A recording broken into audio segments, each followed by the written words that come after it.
Sakit, banyak orang yang peduli walaupun gak kenal. Itu adalah pada saat almarhumah beliau masih hidup, apa yang dia tabur dia pasti tuai. Ya, jadi selama kita masih hidup, ayo kita sama-sama, dan kita percaya dia Ibu Vera ini sudah ada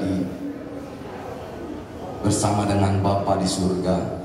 Dia sudah jadi rumahnya. Ya, tinggal bagaimana kita yang hidup.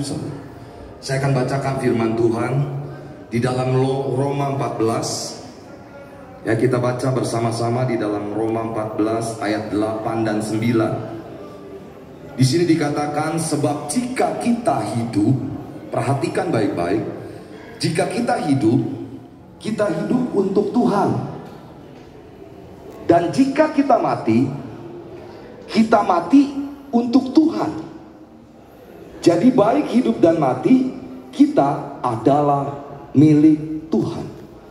Ayat 9, sebab untuk itulah Kristus telah mati dan hidup kembali, supaya ia menjadi Tuhan, baik atas orang-orang mati maupun atas orang-orang hidup. Nah, yang terpenting di sini adalah kita semua yang mendengar firman Tuhan pada malam hari ini, kita yang masih hidup. Ya.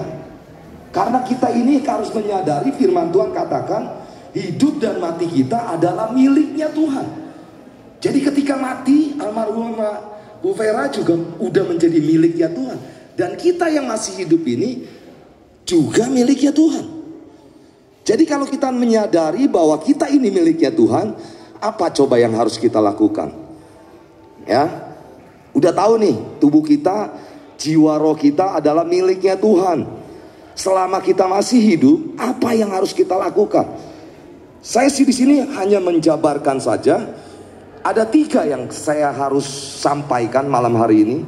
Kalau saudara baca nanti di dalam kitab Matius 25 ayat 34 sampai 40, di situ Tuhan Yesus mengatakan, apabila aku lapar, kamu memberi aku makan.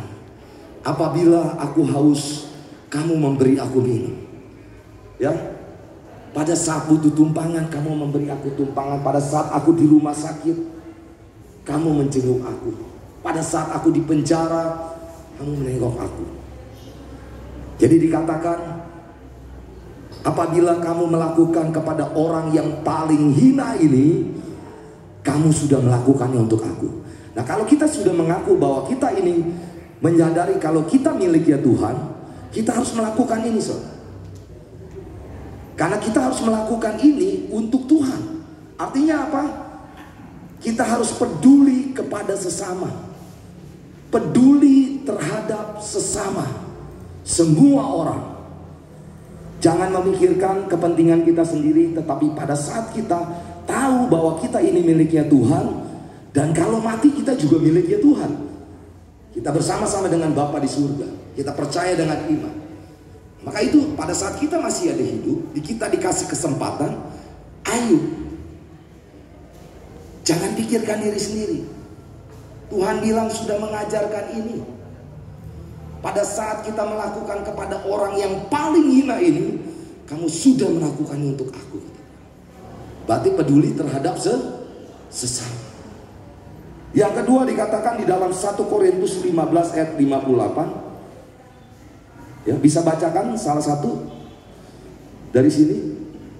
1 Korintus 15 ayat 58. Tolong bacakan dari jemaat.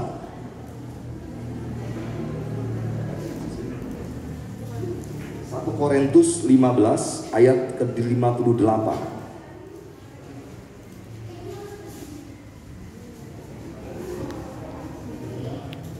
1 Korintus 15 ayat 58. Karena itu, saudara-saudaraku yang terkasih, berdirilah teguh, jangan goyah, dan giatlah selalu dalam pekerjaan Tuhan. Sebab kamu tahu bahwa dalam persekutuan dengan Tuhan, jerih payahmu tidak sia-sia. Amin. Kalau kita tahu miliknya Tuhan, apalagi hari ini adalah hari yang luar biasa, di mana hari ini adalah hari Pentakosta, dan kita merayakannya. Kita percaya Pentakosta yang ketiga akan terjadi di Indonesia. Kita akan mengalami tuaian yang besar. Maka itu kalau kita tahu kita miliknya Tuhan, dalam 1 Korintus 15 ayat 58 dikatakan, kita harus giat selalu dalam pekerjaannya Tuhan. Kita harus selalu giat di dalam pekerjaan Tuhan. Pekerjaan Tuhan itu bukan hanya di dalam gereja saja, tapi pekerjaan Tuhan itu bisa di luar gereja, bisa di kantor-kantor, bisa di rumah-rumah, bisa di sekolah-sekolah, dimanapun kita berada. Giat selalu dalam pekerjaan Tuhan. Pekerjaan Tuhan yaitu memenangkan jiwa-jiwa, menjadi saksi, menjadi teladan dimanapun kita berada.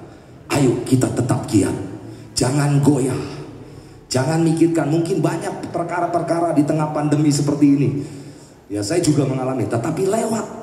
Ketika kita tidak memikirkan diri sendiri, kita giat tetap selalu untuk memberitakan Injil sampai Tuhan Yesus datang untuk kali yang kedua. Masalah kita, masalah saya diselesaikan sama Tuhan. Jadi saudara nggak usah takut. Kita ini miliknya Tuhan.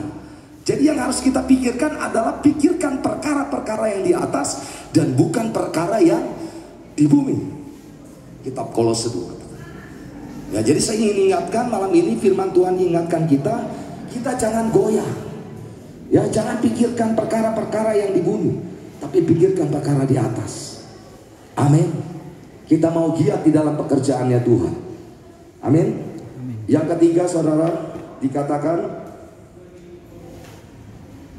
di dalam kitabnya Wahyu 3 ayat 10 sampai 12. Silakan.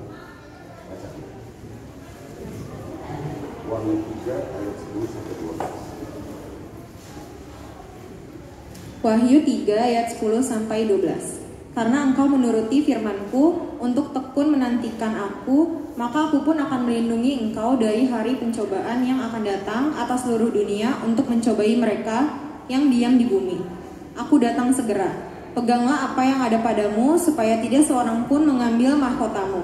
Barang siapa menang, ia akan kujadikan soko guru di dalam bait suci Allahku, dan ia tidak akan keluar lagi dari situ. Dan padanya akan kutuliskan nama Allahku, nama kota Allahku, yaitu Yerusalem baru, yang turun dari sorga dari Allahku, dan namaku yang baru.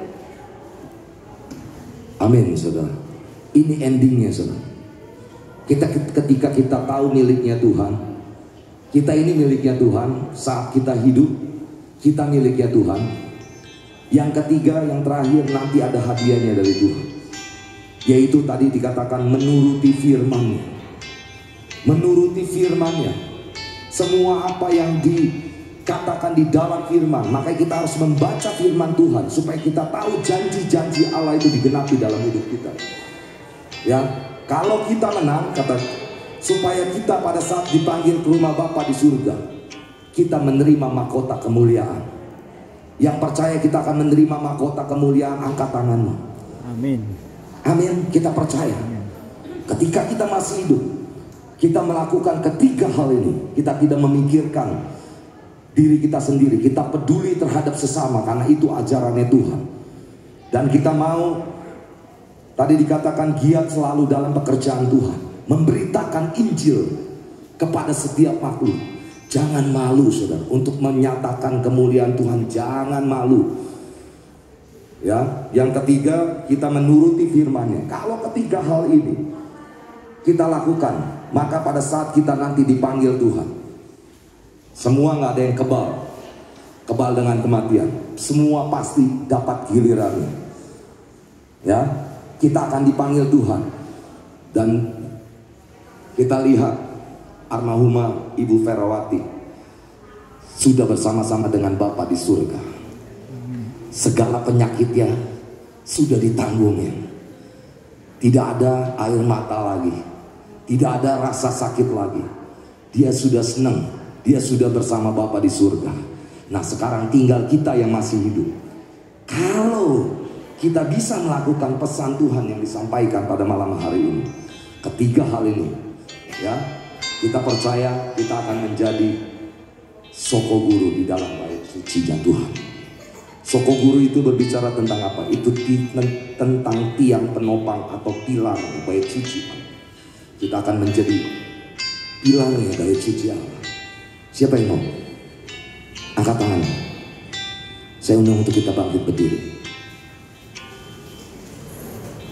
Kita tutup Alkitab kita. Kita mau renungkan firman Tuhan. Selama kita masih hidup, ayo selama kita masih dikasih kesempatan, saudara harus peduli kepada sesama. Jangan pikirkan diri sendiri. Yang kedua, saudara harus giat selalu dalam pekerjaannya Tuhan. Beritakan Injil. Baik tidak baik waktunya, sempat tidak sempat waktunya, beritakan Injil. Amin. Yang ketiga, saudara menuruti segala perintah Tuhan yang difirmankan melalui Alkitab. Saudara harus baca setiap hari. Demikian firman Tuhan.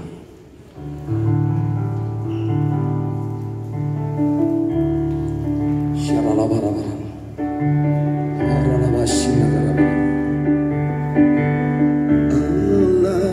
peduli, Allah mengerti segala persoalan yang kita hadapi.